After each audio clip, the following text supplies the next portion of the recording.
Today we're going to go over how to set up a customer account in your CHeKT dealer portal. We're going to go through the registration of a bridge. We're going to go through the registration of cameras, setting up a sitemap, and really overview all of the site settings so you can have a comprehensive understanding of how a site is set up. What you're seeing here on my screen now is what a dealer dashboard would look like if you had no customers created. On the left-hand navigation menu, it's important to notice that I'm on the customer icon list and there's no current customers created. The simplest way to create a new customer is to press this plus sign. However, if it's your first customer, you'll also have a button here that says create a customer. So what I'm going to do is hit the plus sign and I'm going to give the customer a name, and I'm just going to create test account and enter in an address. It's important to note that when you enter an address, we actually look through the Google address list and allow you to select the address from Google Maps. When you find the address of the customer account that you want to create, select that and press the create button. At this point, you're automatically taken to the devices tab to register new devices. I'm going to go back to the general tab just so you can see that this account is now created. You can see the address here, the name here. This information can be changed at any time. If I wanted to add new information, I can type that in and hit save, and that will be applied to the account. The address as well, that can be changed at any time. You'll also notice that underneath that address information is a Google sitemap that just shows a pin of that location for your customer record. On the right side is where you'll create your customer account information. I'll go over that in a few moments. And then underneath there is where you set up your monitoring station information. And again, I'll go over that in just a few moments. I'm going to go back to the Devices tab because at this point, we'll go ahead and register a bridge. I would like to note that a bridge can be registered whether it's online and powered or if it's offline. So if you'd like to register a bridge before you hand it to a technician to install, you can do that. A bridge does not need to be powered on and connected to the internet in order for it to be registered. However, it does need to be powered on and connected to the internet in order to begin to mount cameras to the bridge. So I'm going to go ahead and begin registering the first bridge for this site. To register the first bridge, I'm just going to simply press this create a device button. I'm going to give it a name, and I'm just going to type in bridge 1 because I plan on registering 2 bridges. Press the create button, and then I'm going to be prompted to enter in the MAC address and entry key for the hardware appliance. On every bridge, there is a QR sticker that has a MAC address and an entry key, and that's the information that you would enter here. So I'm just going to simply paste my MAC address, and then I'm going to paste my entry key. Now that I have that information entered, I'm going to press the register button. I'm allowed to define the entry and exit timers for this particular bridge and the bell duration, as well as my arming options. I'll review that in just a few moments. The default arming state for a bridge is always armed. So when I press update, you'll see that that bridge is now online because I have it powered and connected to the network. And now I'm going to register my second bridge by pressing this add button, create, and again, to enter in the MAC address and the entry key for this particular piece of hardware. Every bridge has a unique MAC address and entry key. Once a bridge has been registered to a site, it cannot be registered to any additional sites. It would have to be removed from that site before it can be added to a second site. What you'll also notice is that once a bridge is registered, we start you out on the channels list for a bridge. The CKB 304 bridge can allow you to mount 4 cameras and 4 alarm sensors to the device. So what you see here is alarm input 1 and channel 1. If I press this real-time status, I can see that the bridge currently has DI 1, 2, 3, and 4 in an alarm state. The reason those inputs are in an alarm state is because I do not have a wire connected to that input. So the zone is open and that zone is in alarm. So that's one way you can quickly see if a zone is open or in alarm is by just checking that alarm state of the bridge. But each channel directly correlates to the direct input of the bridge so that you can create a video clip of the sensor wired into input 1, input 2, input 3, or input 4. I'm going to close this screen now and just show you a couple of pieces of information on our device list right now. What you'll see is that bridge 1 is registered and doesn't have any cameras assigned. It's currently in an armed state.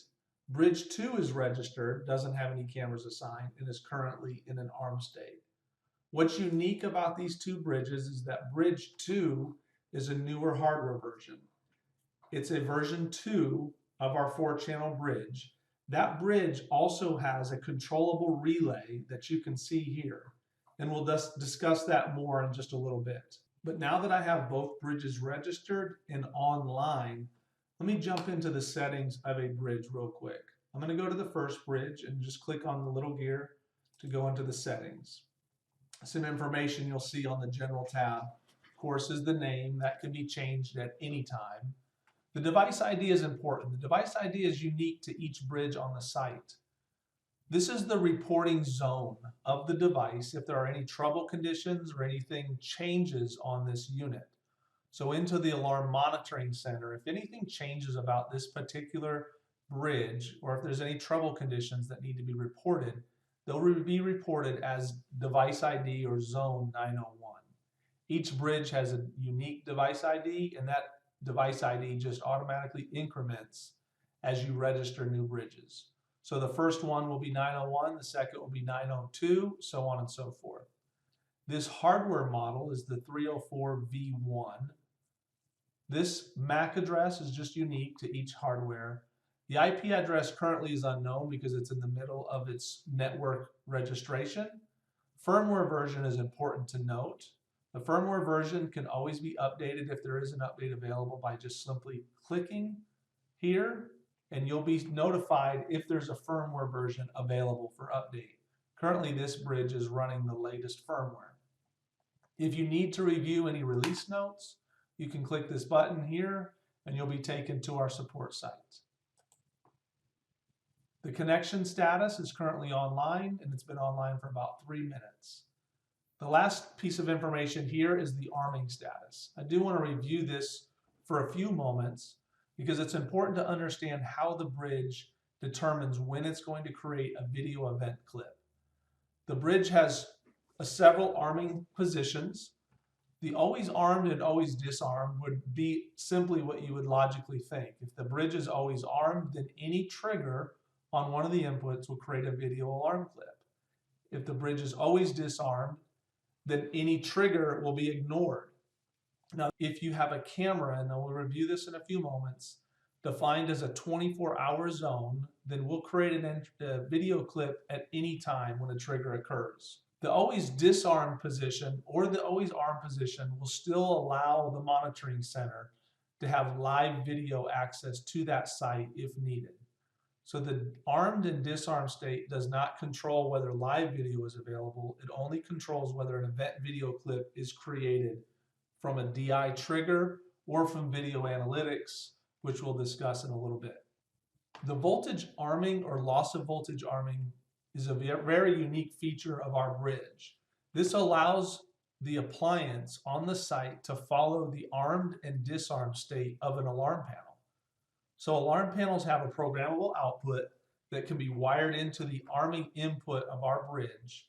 That output either provides voltage or drops voltage depending on its armed and disarmed state. And each alarm panel operates a little bit differently. What you can do though is follow the arm and disarm state of that appliance or of that alarm panel by just simply selecting the correct programming option. What you see here is the current state of the arming input of our bridge. So currently our bridge has voltage because the alarm panel is disarmed. So what I want to do is select loss of voltage arming and press save these changes. And what you'll see is now the bridge is in a disarm state because the current input of that arming pin has voltage. So when the alarm panel is armed, that voltage will drop, arming the bridge. Now that the bridge is in a disarm state, I'm going to go back to the general settings. You can see that the IP address is now shown here. This is the local IP address of the appliance. This is not the ISP's public IP address. We do display that and provide that information for you, but this is the local IP address. I'm actually going to jump over to the alarm tab so that we can review a few of these settings. The entry and exit delay timer, we recommend that that just follows the entry and exit delay of your alarm panel. So your zones that are wired into the bridge that may be entry or exit delay zones, a front door, a back door, zones that are on the alarm panel defined as entry zones and exit zones, we can follow that same timer setting and not create a video event until that timer expires. The bell duration is a unique feature that essentially resets the bridge after an alarm condition occurs. When an alarm occurs on the bridge and a video event is created, all input zones act as instant zones to ensure that video events are created on any alarm triggers. Once 5 minutes is completed, those zone types reset and behave as a normal alarm zone with the normal characteristics. These are the inputs for the bridge. As we've discussed, each bridge has 4 alarm inputs. The default programming for each input is a normally closed zone. And as I was able to show you earlier by checking the real-time status, you can see that each zone is in alarm because a wire is currently not connected to that zone. However, if I needed to change that input type to a normally open zone, I could do so here by just selecting normally open. Now, I don't have any cameras registered to this bridge yet, and so no camera is mounted to the alarm input. So we need to register a camera before we can make any changes on that alarm input. But that's where we would do so. And each of those inputs can be adjusted and changed here. The audio settings just allow you to control the volume on our audio output. This allows you to use a PA or amplified speaker system at a protected premises to push down messages from your central station. The network tab allows you to configure IP addresses and a sub-IP interface if needed. The default is a DHCP address for the bridge. However, if you click on that, you can type in a static or manual IP address for the bridge. Just ensure that that IP address is allowed to communicate to the internet through the local firewall on the location. And then lastly, there's just a couple of tools to check the internet speed of the location and scan for other devices on the network. Right now I'm going to go to the channels because we're going to begin adding cameras to this bridge. So the first camera I want to add is going to be on channel 1. So I simply click channel 1. The bridge will scan the local area network for any on-viv compatible IP or HD over coax recorders. This scan may take a couple of moments depending on the size of the network. Once the scan is complete, you'll see a list of any cameras or recorders that have an on-viv protocol running. You can simply select that camera that you want to mount, or you can sort this list, or you can type in an IP address to go directly to a camera that you might know the IP address of. In this particular case, I know I want to add this camera. So I can simply click the camera and go to a mounting phase. One thing that I want to review now is if the camera does not show here in this list, it means that it's not running an on-viv protocol, or it's running a protocol that makes it undiscoverable, or it may not be connected to the same subnet as the bridge is. You can use the manual mount function. So if you have a camera that's not showing here and you want to try to connect to it manually, press manual, and then you can type in the IP address of the device and the port number and the authentication information. If you have a camera that does not support authentication or on-viv, you can choose other protocols that we have in the bridge, or you can use a URL stream. This is to use a traditional RTSP or HTTP video stream of a camera. This is typical in older cameras that don't support current authentication methods. So the manual option gives you a couple of options on how to mount a camera that may not support OnViv.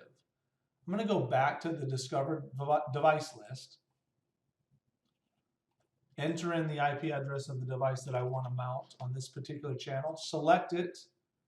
I'm going to use the OnViv protocol. I'm going to type in the username and password for the device and authenticate. The bridge will begin to authenticate with that particular camera, and this may take just a couple of moments. And once it does, the bridge will show you a thumbnail image of that camera so that you can confirm if this is the camera that you wish to mount. This is for me, and I'm going to hit next.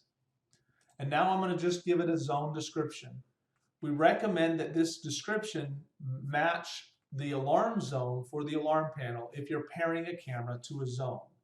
Remember, the CHeKT bridge allows you to pair a camera to a specific alarm panel zone so that that camera can see what triggers that alarm zone. I'm going to call this camera backlocked, and I'm going to give it an alarm panel zone of 101. The reason why I'm doing that is this specific camera has analytics. So this is a camera with analytics, and it's not tied to an alarm panel zone. However, if this camera was overlooking a door contact, a motion detector, and that camera was that contact or motion detector was, for example, alarm zone 7 on the alarm panel, then I would just simply type in 7. What that does is ensures that your central station automation software is driven to the specific camera that's in alarm when an alarm event occurs. It's also important to note a few things on this page. We're working with alarm input 1. So it's important that that alarm zone is also wired into input 1, which would be the first 2 inputs on your bridge and is represented by this DI1. So to know that you've wired in input 1 and that the camera is overlooking input 1 is very important. So I'm not going to leave that alarm panel zone 7. I'm going to change this to 101. And then the other thing I'm going to do is determine the type of zone that this is. Is this an entry-exit zone that will follow one of the timers? Is it an instant zone that will create a video clip as soon as a trigger occurs? Is it a follower zone, or is it a 24-hour zone? Now, if this is a 24-hour zone, we will create a video clip and alarm whether the bridge is in an armed or disarmed state. And then I'm going to determine if this zone is normally open or normally closed. I'm going to leave all of this as is and press finish. At this point, the bridge is going through the authentication and mounting process for that camera. This takes about 60 seconds. You can close this screen at any time during the process, or you can watch this whole process work its way through. I'm going to hit close here, and then I'm going to close this screen, because what I want to show you is that the camera is currently offline because it's in the middle of that mounting process. Just be patient with that process. Like I said, it takes about 60 seconds. While we're waiting for the camera to mount, I just want to show you some information that's listed here on the device list. When you look at this camera, you can still see it's offline. It's assigned to alarm input 1, and the zone number is 101, and it's an instant zone.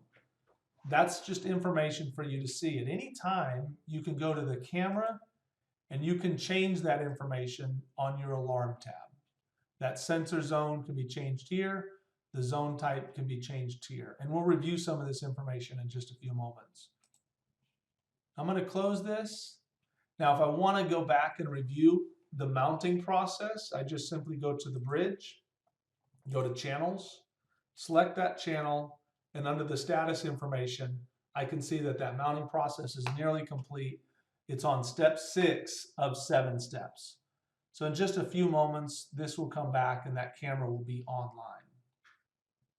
Okay, the camera just showed back up online, which means the mounting process is complete.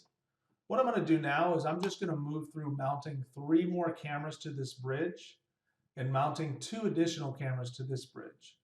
So at any time, I just go to the bridge settings, go to channels, select the second channel, And I'm just going to move through this process fairly quickly.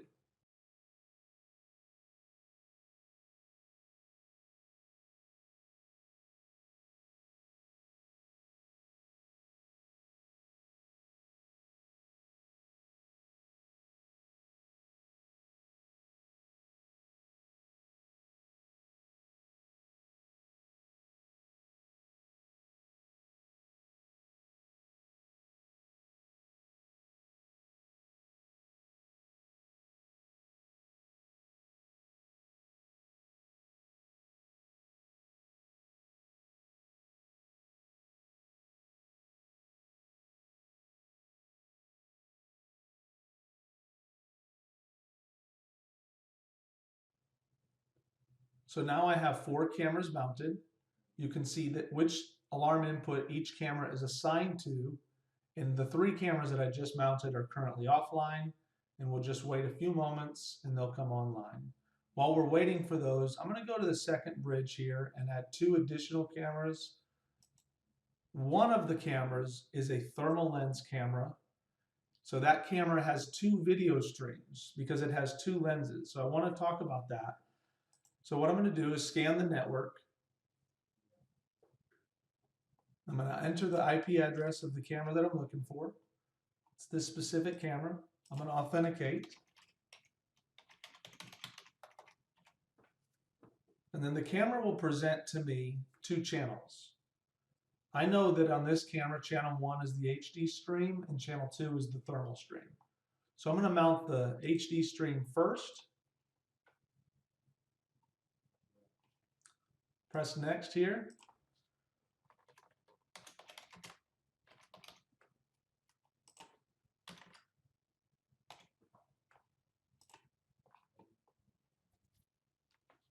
I'm going to close this, and now I'm going to mount the thermal stream of that same camera.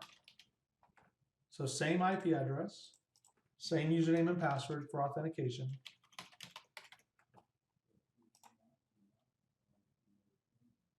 And now I'm going to select channel 2. And what you'll see in this snapshot that is the thermal image. One thing that I will point out here is that on all cameras that we authenticate to, if the OnViv protocol supports it, we will ensure that the time and date of that camera is synced to internet time.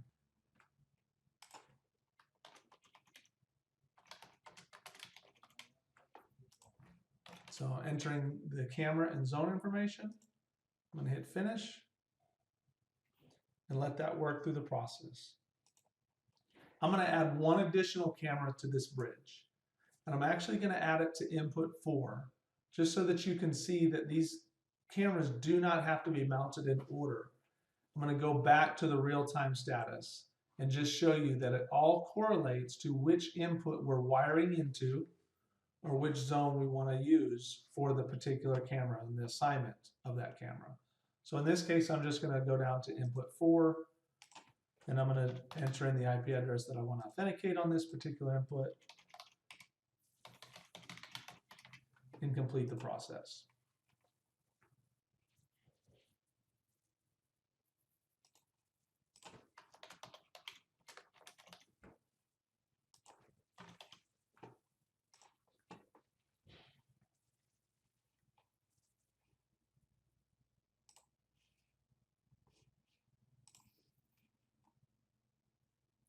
As you can see here in this list, the cameras that we mounted to the first bridge are now online. The first channel of the second bridge is online, and we're just waiting for channels 2 and 4 to complete the process. While we're waiting on that, the next thing I want to do is show you how to upload a sitemap. This sitemap is very helpful for operators in the monitoring portal, for them while they're processing alarm signal to really understand where that camera is looking on a site. And so the sitemap really gives operators great understanding of where the camera's field of view is pointed. So on every account that you build, you can upload a sitemap. This is just allowing you to upload an image that you've created.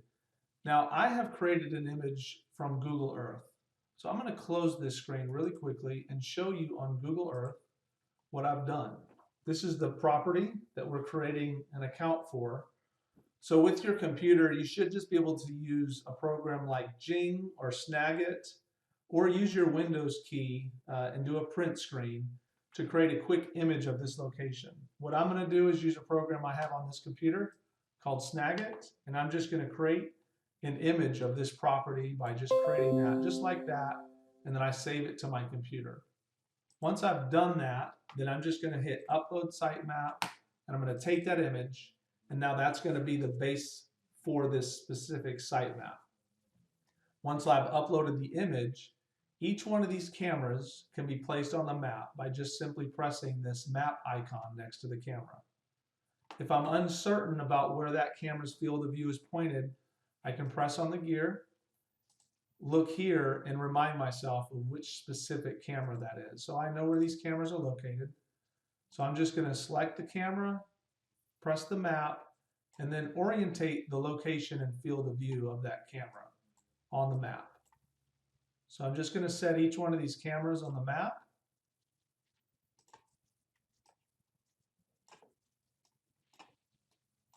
Overlooking the area that they cover.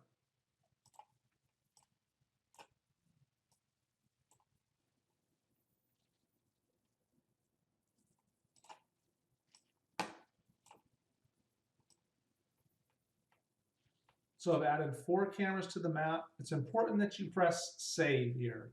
If you do not save these changes, the camera's location will not be saved and you'll have to start that process over. But once I save the location of those cameras, now that map and the camera locations are locked in for an operator during the monitoring process. I'm going to add the 3 additional cameras here. Now this is that specific thermal camera. That is 1 camera with 2 lenses. So what I'm going to do is I'm going to place this camera on the map like that, and then I'm going to overlay the thermal camera just right behind it, pointing in the same direction, but a little narrower field of view, because that camera does have a narrower field of view. I'm going to save those changes, and then I'm going to add the last camera to the map, which overlooks the front of the property, and save. So that's how cameras are placed on a map. Once I have cameras mounted to bridges and they're all online, and I have cameras on a map, I have the ability to on-demand open the monitoring portal if your account has permission to do so. When I do so, I'll have access to what an operator would have access to on that site during an alarm event. You can see I can scroll through the various cameras that I just completed mounting. You can also see the cameras listed here on the sitemap. And if I want to go full screen, I can even go to every individual camera and just hover over that camera and get a live view of that camera's field of view. So you can see here that with the monitoring portal, I can see that the sitemap is set up. I can see that all the cameras are streaming. And I have access to just simulate and understand what an operator would see during an alarm for this specific location. I'm going to close the monitoring portal and continue to work through the setup of the site. This specific bridge here, I'm going to change the arming input because you can see it's currently armed. I'm going to change that input right now. I want this camera to arm with loss of voltage also. I'm going to save that change. You can see that this now is disarmed. Something unique about the version 2 bridge, and you can see version 2 here, something unique about that is internally this bridge has a voltage meter and reader. It's called an analog to digital controller. And so we can actually read the voltage on the input of that arming pin. Without anything connected, the voltage will always be at 1.87 or approximately 1.87, and that's shown here with a note. And you can see that that's the voltage range. So you're allowed to edit this range so that you can determine what your high and your low voltage ranges are given a specific alarm panel. Some alarm panels are different than others. I'm not going to make any changes here. I just wanted to show you that. So now this bridge is set to disarmed, and this bridge is set to disarmed. So any input triggers that occur on either one of these bridges will be ignored because the bridges are not in an armed state. However, if I wanted to take a specific bridge and a specific camera and change the zone characteristics or zone type to say, hey, this is a 24-hour zone, and any input that occurs on this zone, I do need a video event clip created. That's how simple it is. Just go to the zone type and make that change. And now you can see that it's listed as a 24-hour zone.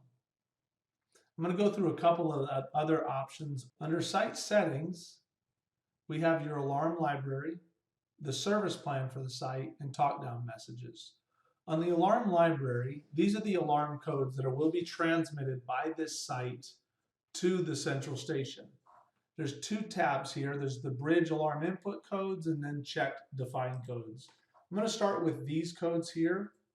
These are the codes that are transmitted to the central station anytime any one of these events occurs. So when the bridge is armed or disarmed, we're going to send a contact ID alarm code. The bridge is going to supervise any trouble conditions on the site. So if a camera or bridge loses internet connection, this is a code that's sent. I'll look at these settings with you. What you'll see is that when a bridge loses network connection, we'll send this contact ID alarm code. By default, we will delay sending that code for 10 minutes. And the reason is because many locations will have an internet blip, or an internet service provider will reboot routers in the middle of the night. Those usually take a couple of minutes for a reset. And so we don't want to inundate a central station with offline events that may not be important to a specific location. However, you can adjust that time down to 0, or you can adjust that time up to a whole 24 hours, which is 1,440 minutes. The previous event code, if you enable that, then each day a P750 will be sent notifying that central station that this device is still disconnected from the network. These various alarm codes you can review on your sites, but these are the alarm codes that are transmitted to a central station. The bridge alarm input codes are important to understand because by default, these are all disabled. And the reason that they're disabled is because an alarm panel will transmit the Berg signals for those zones. And so the bridge doesn't necessarily need to send a redundant alarm signal to the central station. You can enable those codes if you so desire, or if your central station desires. The other thing that you can do is if you're using cameras with analytics or an alarm zone that's not connected to an alarm panel and you want the bridge to transmit an alarm code, you can enable and program that. So let's just say, for example, I'm using cameras with analytics. Those cameras with analytics are not connected to the alarm panel. So I'm going to enable this alarm zone. I'm going to choose exterior or outdoor event code, save that, and now any of those cameras that are using analytics will transmit a E136 to the central station when an alarm occurs. So it's important to understand these alarm input codes. Your service plan here simply allows you to define what level of service you want on a site. When you set up a site, by default, the only events that are enabled and the only service that are enabled is your event clips. But if I want to enable the Talkdown service, 2-minute playback, or remote device connection, I simply edit service and enable those. The prices for those services will be determined by your central station. When I submit those changes, now you can see that those services are enabled. The other tab here is your Talkdown messages. These Talkdown messages can be used by a central station operator during an alarm if you have the bridge connected to a PA or amplified speaker system at that protected premises. If I want to add a message, I simply hit add.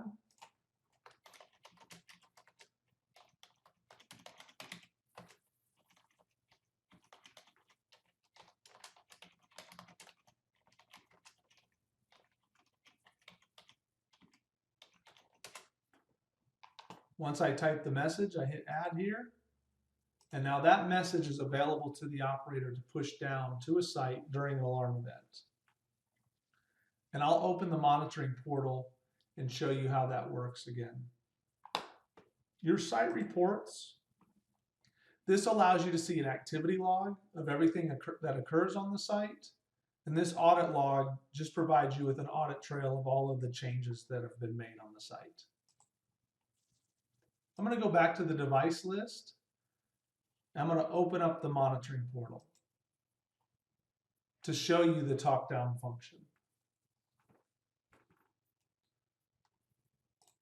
On any camera, you can utilize the Talkdown service if that service is enabled for the site.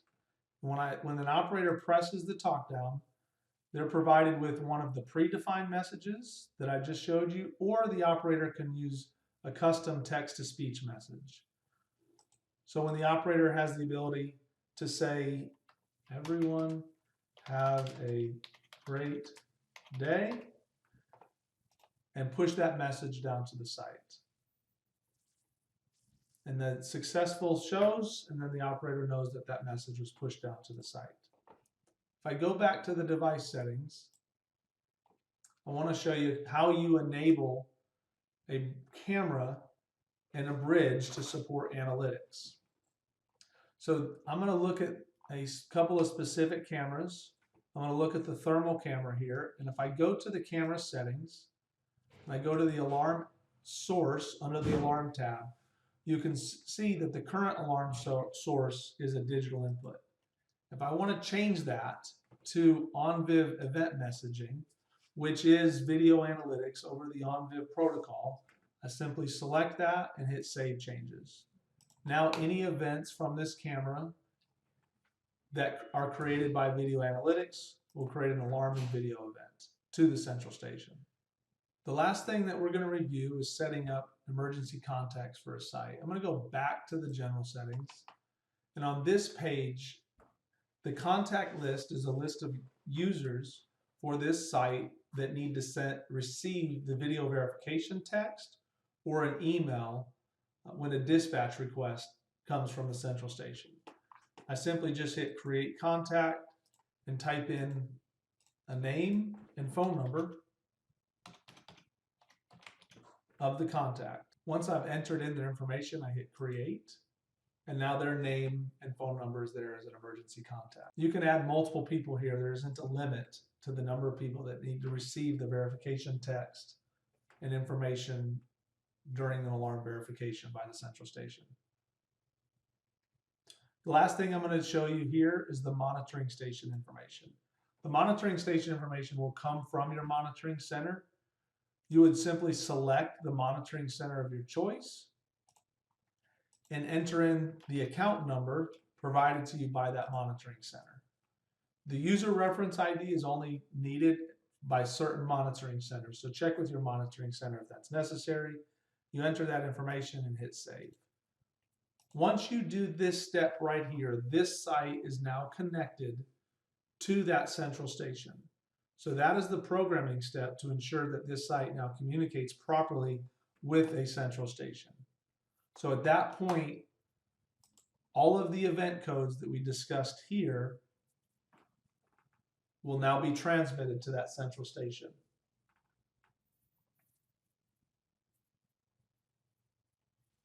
After you've set up the site and you've set up the monitoring station, and the monitoring station now is successfully receiving signals, this site is completely set up. Of course, you can always go to additional devices and add additional devices if you need to. The last thing I want to talk about is the relay on the version 2 bridges. This relay control is disabled by default, but if you need to enable it, you simply click on this gear for settings and enable that relay. It is not shown in the monitoring portal for operators unless you select Show in Monitoring Portal. The relay has unique functions that allow you as the integrator to tie the bridge, to control a gate, turn on lights, unlock a door, all from this monitoring portal. So I'm not going to go over any more details on that, but you can name the relay and you can associate a relay to a specific camera as well.